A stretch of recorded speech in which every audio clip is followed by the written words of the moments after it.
Welcome to the Folktale Project. This is Dan Scholes.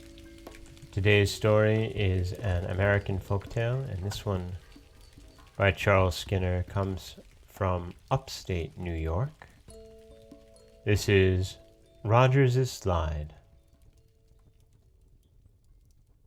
The shores of Lake George and Champlain were ravaged by war. Up and down those lovely waters swept the barges of French and English, and the green hills rang to the shrill of bugles, the boom of cannon, and the yell of savages. Fiction and history have been weft across the woods, and the memory of deeds still echoes among the heights. It was at Glens Falls, in the cave on the rock in the middle of the river, that the brave Uncas held the watch with Hawkeye. Bloody Defile and Bloody Pond between there and Lake George take their names from the Bloody Morning Scout, sent out by Sir William Johnson on a September day in 1755 to check Diasco until Fort William Henry could be completed.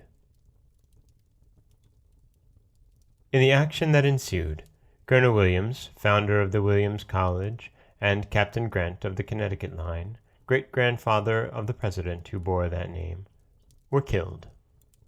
The victims, dead and wounded alike, having been flung into Bloody Pond, it was thick and red for days, and tradition said that in after years it resumed its hue of crimson at sunset, and held it until dawn.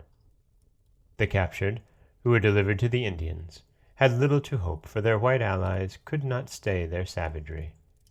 Blind Rock was so called because the Indians brought a white man there, and, tearing his eyes out, flung them into embers at the foot of the stone. Captives were habitually tortured, blazing splinters of pine being thrust into their flesh and their nails torn out, their bodies slashed with knives before they went to the stake. An English prisoner was allowed to run the gauntlet there. They had already begun to strike at him as he sped between the lines when he seized a papoose, flung it on a fire, and, in the instant of confusion that followed, snatched an axe, cut the bonds of a comrade who had been doomed to die, and both escaped. But the best-known history of this region is that of Rogers' Rock, or Rogers' Slide, a lofty precipice at the lower end of Lake George. Major Rogers did not toboggan down this rock in leather trousers, but his escape was no less remarkable than if he had. On March 13th, 1758, while reconnoitering near Ticonderoga with 200 rangers, he was surprised by a force of French and Indians. But 17 of his men escaped death or capture, and he was pursued nearly to the brink of this cliff. During a brief delay among the red men, arising from the loss of his trail, he had time to throw his pack down the slide, reverse his snowshoes, and go back over his own track to the head of the ravine before they emerged from the woods. And seeing that his shoe marks led to the rock while none pointed back, they concluded that he had flung himself off and committed suicide to avoid capture. Great was their disappointment when they saw the major on the frozen surface of the lake beneath, going at a lively rate toward Fort William Henry. He had gained the ice by way of the cleft in the rocks, but the savages, believing that he had leapt over the precipice, attributed his preservation to the Great Spirit and forbore to fire on him.